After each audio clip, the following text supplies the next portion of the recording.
ओम शांति। हमारा बाबा का पुराना चैनल जिस पर सेवा चलती थी वह डिलीट हो चुका है, इसलिए अब इस नए चैनल से सेवा प्रारंभ की है। इस चैनल को सब्सक्राइब करें। ओम शांति। ओम शांति। Good morning. 29 जनवरी 2022। मीठे मीठे बाबा की मीठी मीठी मुरली का मीठा मीठा मनन हम सब फरिश्ते मिलकर बाबा के साथ करते हैं।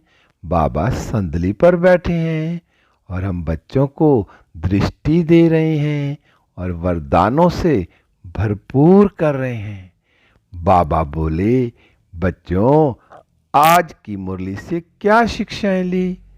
बाबा आज आपने हमें बहुत प्यारी प्यारी शिक्षाएं दी कि कैसे निरोगी रहना है और औरों को भी कैसे पढ़ाई पढ़ानी है, और फिर कौन सा हॉस्पिटल खोलना है जहां रूहों को अच्छे से अच्छी खुराक मिले। बाबा आज आपने कहा, मीठे बच्चे, आत्मा को निरोगी बनाने के लिए रूहानी स्टडी करो और कराओ, रूहानी हॉस्पिटल खोलो। मीठे बाबा आप कितनी प्यारी प्यारी बातें बताते हो हमें कि शरीर को निरोगी बनाने के लिए तो दुनिया ने बहुत हॉस्पिटल खोले हुए हैं, बहुत अंधाधुन हॉस्पिटल खुले हुए हैं, कोई गिनती नहीं है। लेकिन रूहानी कॉलेज जो यूनिवर्सिटी है, जो आत्मा को निरोगी बनाने के लिए, बहुत कम यूनिवर्सिटी खुली हुई है, बहुत कम हॉस्पिटल हैं। तो बाबा कहते हैं आत्मा को निरोगी बनाने के लिए ना, एक तो रूहानी पढ़ाई पढ़नी है। रूहानी पढ़ाई कौन सी? जो अभी स्वयं परमपिता परमात्मा शिव बाबा हम बच्चों को ब्रह्मा तन में आके पढ़ाते हैं, और फिर वो खुद पढ़ के दूसरों को भी पढ़ानी है। और फिर जो आत्माएं रोगी है ना, कमजोर है, इस समय आत्माएं जो तमो प्रधान है, उनको निरोगी बनाने के लिए ना रूहानी हॉस्पिटल खोलनी है। तो मैं आत्मा अपने आप को देखूं कि मैंने कोई एक रूहानी हॉस्पिटल खोली है, छोटी या बड़ी, कोई सी भी, जहां मैं आत्माओं का इलाज कर सकूं। कौन सी आत्माओं को? जो रोगी हैं, कमजोर हैं, उन आत्माओं को ताकत मिल जाए, ताकत का इंजेक्शन लगा सकूं उस हॉस्पिटल में। तो बाबा बार बार हमें कहते हैं कि बच्चों कुछ भी करो, छोटी गीता पाठशाला खोलो, घर घर में गीता पाठशाला खोलो। तो बाबा उसका नाम क्या रखते हैं? रूहानी हॉस्पिटल। तो मैं आत्मा चेक करूं अपने आप को कि मैं कितनी आत्माओं का इलाज करती हूं। तो जो मुझे बाबा पढ़ा रहे हैं वो मुझे औरों को भी पढ़ाना है, खुद भी पढ़ना है, औरों को भी पढ़ाना है। और फिर उन आत्माओं के लिए मुझे रूहानी हॉस्पिटल खोलना ही है, छोटा या बड़ा खोलना जरूर है। फिर बाबा आज आपने प्रश्न में पूछा कि कौन सी एक आश रखने से बाकी सब आशाएं स्वतः पूर्ण हो जाती हैं। देखो बाबा कल की मुरली में बोल रहे थे, बाबा इंश्योरेंस करो अपने आप को कि एक इस जन्म को इंश्योर करेंगे तो 21 जन्म की इंश्योरेंस हो जाएगी हमारी। दुनिया में तो एक ही जन्म की करते हैं, अगले जन्म की कोई गारंटी नहीं लेता। और यहां बाबा आज फिर कह रहे हैं कि कौन सी एक आश रखने से ना बाकी सब आशाएं स्वतः ही पूर्ण हो जाएंगी। और बाबा ने कहा सिर्फ बाप को याद कर एवर हेल्दी बनने की आश रखो। अब जितना हम बाबा को याद करेंगे ना, उतना एवर हेल्दी बनते जाएंगे। और ज्ञान योग की आश पूर्ण की, एक आश कौन सी? ज्ञान और योग की आश पूर्ण की तो बाकी सब आशाएं स्वतः पूरी हो जाएंगी। बस जो बाबा संगम पर आकर जो मुझे ज्ञान दे रहे हैं मुझ आत्मा को, और जो मुझे योग सिखा रहे हैं कि कैसे मैं बाबा को याद करूं सारा दिन, और ये दो आश पूर्ण कर ली ना तो बाकी सारी आशाएं पूरी हो जाएंगी। जब ज्ञान और योग में अपनी रुचि बढ़ा ली, सारा दिन बाबा की याद में रह कर जो बाबा हमें ज्ञान मुरली सुनाते हैं उन रत्नों को अपने अंदर धारण कर लिया तो सारी आशाएं पूरी हो जाएंगी। बाबा ने कहा बच्चों को ना कोई भी आदत नहीं रखनी है, किसी चीज की भी आदत नहीं होनी चाहिए, ना खाने की, ना पीने की, ना ज्यादा सोने की, कोई भी बुरी आदत कोई भी नहीं होनी चाहिए। बाबा ने कहते हैं ऑलराउंडर बनना है। तो मैं आत्मा अपने को चेक करूं कि मैं ऑलराउंडर हूं। बाबा ने कहा भल खामियां हर एक में हैं परंतु सर्विस जरूर करनी है। देखो अभी कोई संपूर्ण तो बना नहीं, अगर संपूर्ण बन गई जो आत्मा वो यहां रहेगी नहीं, वो तो फिर सीधा बाबा के पास चली जाएगी सूक्ष्म वतन। बाबा कहेगा मेरे को इसकी जरूरत है, पहले तो तुम मेरे पास ही आ जाओ। तो बाबा बार बार कहते हैं कि खामियां अभी हर एक में हैं परंतु फिर भी सर्विस जरूर करनी है। तो मैं आत्मा और आत्माओं को बाबा का परिचय देती हूं। बाबा की जो मैं पढ़ाई पढ़ रही हूं मैं दूसरों को पढ़ाती हूं। ज्ञान योग से मैं सारे विश्व को साकाश देती हूं। फिर बाबा ने गीत चलाया, धीरज धर मनुआ, धीरज धर मनुआ, के सुख के दिन आए के आए। बाबा ने कहा जो इस समय सभी आत्माओं को धीरज दिया जाता है। क्या धीरज दिया जाता है कि आत्मा में ही मन बुद्धि है, आत्मा ही दुखी होती है तब बाप को बुलाती है। क्या कहते हैं, हे पतित पावन आकर हमको भी मिलके जाओ, आओ परमात्मा आओ, हमें दुखों से छुड़ाओ। कैसे पुकारती है बाबा। बाबा ने कहा कभी ब्रह्मा विष्णु शंकर को पतित पावन नहीं कहा जाता। बाबा ने कहा जब उन्हों को नहीं कहा जाता तो फिर लक्ष्मी नारायण और राम सीता आदि को भी नहीं कह सकते। पतित पावन तो कौन है, एक शिव बाबा ही है। बाबा ने कहा विष्णु का चित्र तो है ही पावन, और वह है विष्णुपुरी के मालिक, और विष्णुपुरी स्थापन करने वाला कौन है, शिव बाबा है। तो शिव बाबा ही आकर हम पतितों को पावन बनाते हैं। और संगम पर तो मैं आत्मा शिव बाबा की याद से अपने को कितना पावन बना रही हूं। एक सिर्फ क्या ब्रह्मचारी नहीं, मनसा वाचा कर्मना, तन मन धन सब मेरा पावन हो जाए। मेरा एक भी संकल्प कोई अपवित्र ना हो, सब आत्माओं के प्रति शुभ भावना शुभ कामना हो, हर आत्मा के लिए सदा खुशी रहे, सब आत्माएं खुश रहें, सुखी रहें, सब के लिए कल्याण की भावना हो। बाबा ने कहा अब जो हम रूहानी हॉस्पिटल खोले ना तो उसके ऊपर कौन सा बोर्ड लगाना चाहिए, उस पर लिखना चाहिए ब्रह्मा कुमारी रूहानी ईश्वरीय विश्वविद्यालय। रूहानी अक्षर जरूर डालना, क्योंकि जो रूहानी हॉस्पिटल भी कह सकते हैं ना, क्योंकि बाबा को अविनाशी सर्जन भी कहते हैं, पतित पावन ज्ञान का सागर भी कहते हैं। अब जो अविनाशी सर्जन है वो हॉस्पिटल में आके हम आत्माओं की सर्जरी करेंगे तो हम आत्माओं में कितना हमें निरोगी बनाएंगे। बस धीरज रखना है कि बच्चे मैं आया क्या है, अब बाबा आ रहे हैं। बाबा ने कहा मैं रूहों को पढ़ाता हूं, कोई इंसान को नहीं, क्योंकि बाबा शरीर को नहीं देखते, बाबा रूह को देखते हैं। खुद भी क्या है, परम आत्मा है। परम आत्मा इस ब्रह्मा तन में आके हम आत्माओं को पढ़ाते हैं। तो बाबा ने कहा आत्मा पर ही सारा मदार है, आत्मा कोई शिक्षा देने वाला है परमात्मा। बाबा ने कहा जो मुख्य चित्र है ना लक्ष्मी नारायण के, राम सीता के, ये जो मुख्य चित्र है, और इसके बाद कौन सा चित्र बाबा ने बताया, बाबा ने कहा रावण का, और वो भी कितना बड़ा, जब प्रदर्शनी लगाओ तो कितना बड़ा, बाबा ने कहा 4 बाई 6 फुट का बनाना चाहिए। और रावण को तो हर साल जलाते हैं ना, तो बाबा ने कहा इनसे आपका क्या संबंध है, इनको जलाते हो तो जरूर बहुत बड़ा दुश्मन होगा ना। बाबा ने कहा प्रदर्शनी में इनका बड़ा चित्र बनाना चाहिए, बड़ा बड़ा। फिर बाबा ने कहा इनका जो राज्य द्वापर से शुरू होता है। रावण राज्य कब से शुरू होता है? द्वापर से। बाबा ने कहा जबकि कब होता है? जबकि देवी देवता वाम मार्ग में गिरते हैं। तो बाबा ने कहा इसके अलावा बाकी जो चित्र हैं उनकी फिर अलग अलग प्रदर्शनी दिखानी चाहिए। आज बाबा ने प्रदर्शनी के लिए ऊपर बताया, चित्रों के ऊपर बताया कि कैसे औरों को समझाना चाहिए।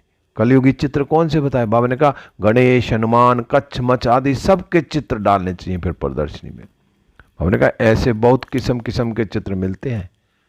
तो अब जब भी हम समझाएं तो बाबा ने कहा एक तरफ कौन से? कलयुगी चित्र, और एक तरफ तुम्हारे चित्र होने चाहिए, और फिर उनमें क्या अंतर है वो समझाना चाहिए कि मुख्य चित्र क्या है। बाबा ने कहा मुख्य चित्र है शिव बाबा का, और एम ऑब्जेक्ट। एम ऑब्जेक्ट कौन सी?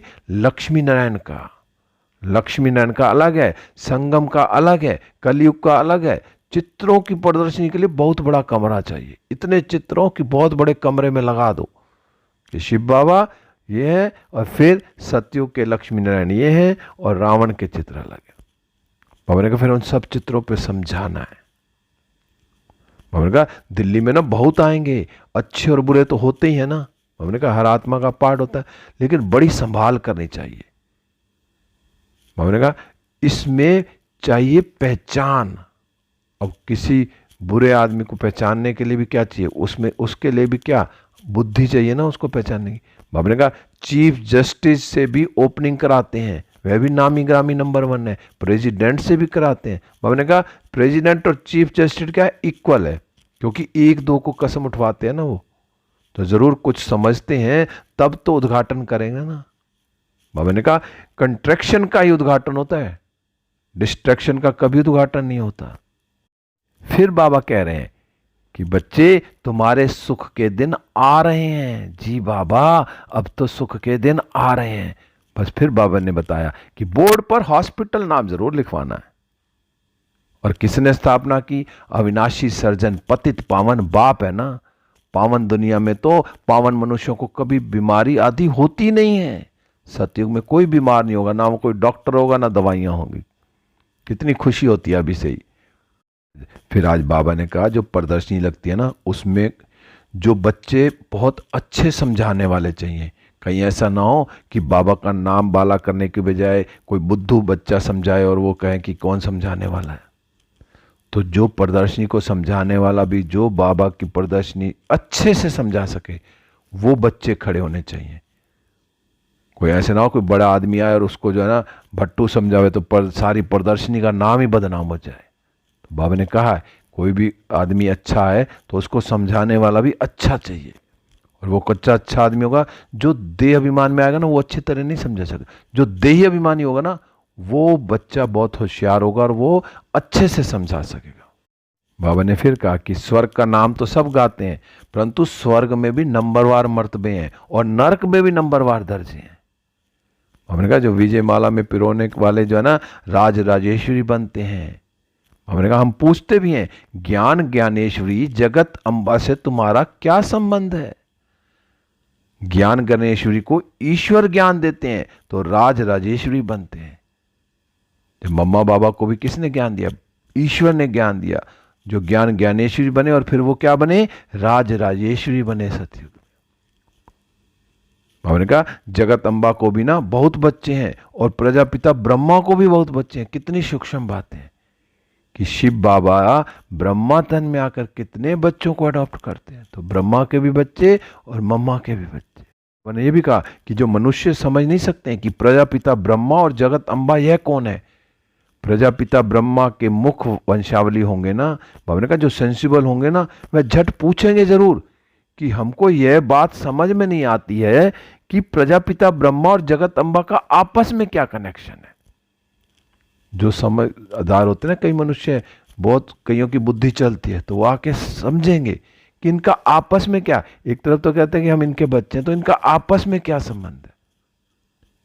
हमने कहा जो इतने बच्चे मुख से हुए हैं, ऐसे ऐसे प्रश्न पूछने से आने वालों की बुद्धि का भी पता चल जाएगा। जो ऐसे ऐसे प्रश्न पूछेंगे ना तो पता चलेगा कि हाँ इनको जिज्ञासा है कि ये कुछ पूछ रहे हैं तो ये कुछ समझना चाहते हैं।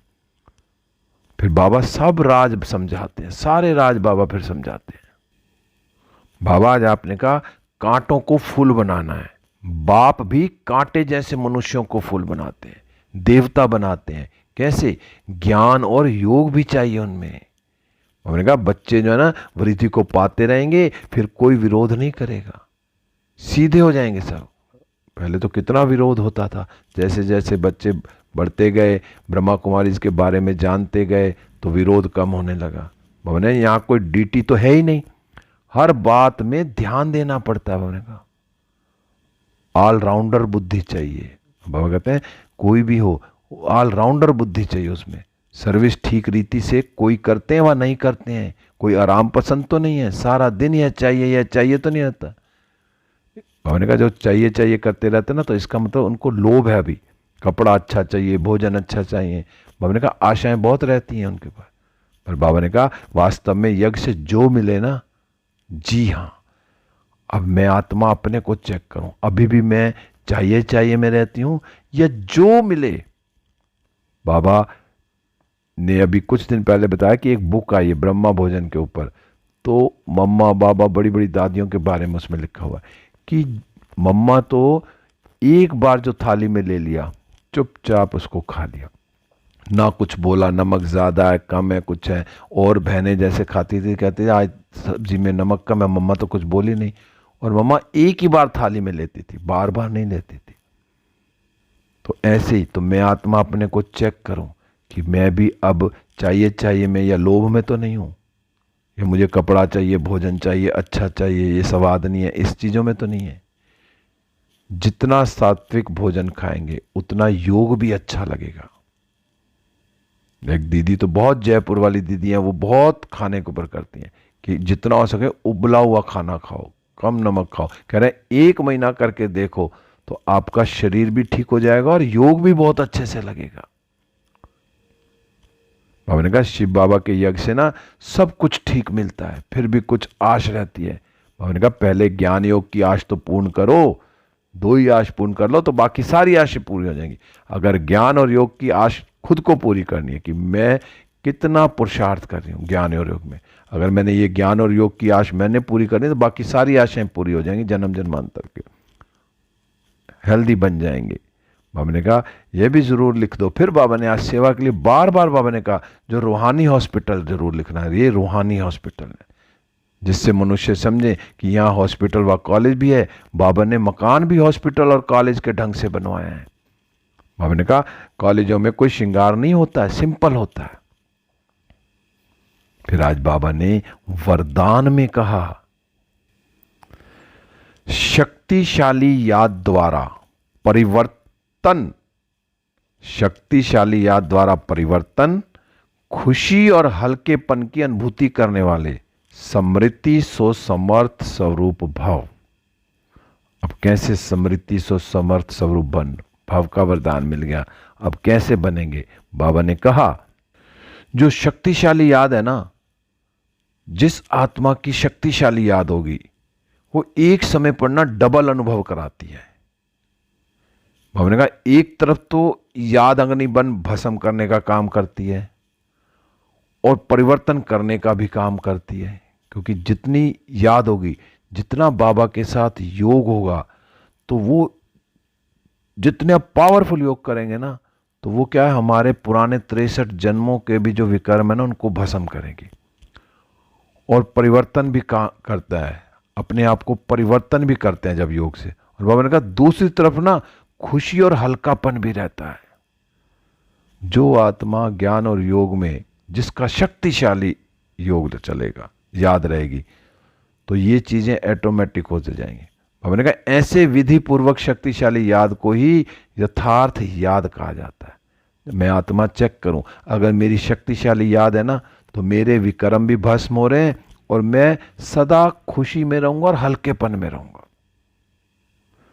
बाबा ने कहा जो ऐसी यथार्थ याद में रहने वाले समृद्धि स्वरूप बच्चे समर्थ हैं, फिर वही बच्चे क्या है, शक्तिशाली बन जाते हैं। तो बाबा ने कहा यह समृद्धि सो समर्थि ही नंबर 1 प्राइज का अधिकारी बना देती है।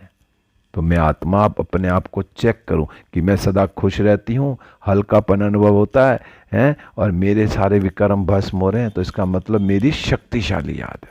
फिर आज बाबा ने स्लोगन में कहा, अनुभवी वह है जिसकी दिल मजबूत और बुजुर्ग है। दुनिया में भी कहते हैं ना कि बुजुर्ग जो होते हैं वो अनुभवी होते हैं। तो किसी एक शादी में जब बुजुर्ग को नहीं ले जाना था और फिर वो छुप के गया था, तो उसका फायदा कितना होता। तो बुजुर्गों का बहुत फायदा होता है। तो अनुभवी कौन है? जिसकी दिल भी मजबूत हो और बुजुर्ग भी हो। बुजुर्ग क्या? बहुत टाइम का, बहुत काल का जो योग है, लंबे समय का योग हमें क्या बनाता है? मजबूत भी बनाता है और अनुभवी भी कराता है। फिर आज बाबा ने लवलीन स्थिति का अनुभव कराया। कैसे? कि परमात्म प्यार इस श्रेष्ठ ब्राह्मण जन्म का अधिक आधार है। हम ब्राह्मणों का आधार क्या है? भगवान से प्यार करना। कहते भी है ना, प्यार है तो जहान है, जान है, प्यार नहीं तो बेजान बेजहान है। प्यार मिला अर्थात जहान मिला। दुनिया एक बूंद की प्यासी और आप बच्चों का यह प्रभु प्यार प्रॉपर्टी है।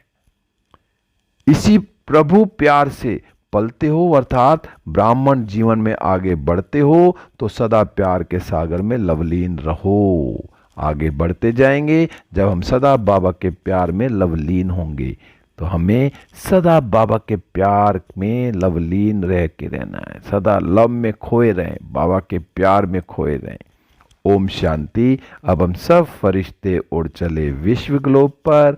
बाप दादा की रंग बिरंगी किरणों का फाउंटेन मुझ फरिश्ते पर और मुझसे विश्व की 800 करोड़ आत्माओं पर, प्रकृति पर, पांचों तत्वों पर और फिर सारे विश्व के पक्षु पक्षी जीव जंतु महाद्वीप सब पर बाबा की रंग बिरंगी किरणें जा रही हैं। सब आत्माएं सतो प्रधान होती जा रही हैं, प्रकृति भी सतो प्रधान होती जा रही है। और मैं फरिश्ता बाबा के साथ वापस सूक्ष्म वतन में बाप दादा से दृष्टि लेते हुए वरदानों से भरपूर होकर वापस इस देह रूपी मंदिर में हूँ। बाबा की किरणें मुझ पर आ रही हैं और मुझसे चारों तरफ फैल रही हैं। ओम शांति, ओम शांति, ओम शांति।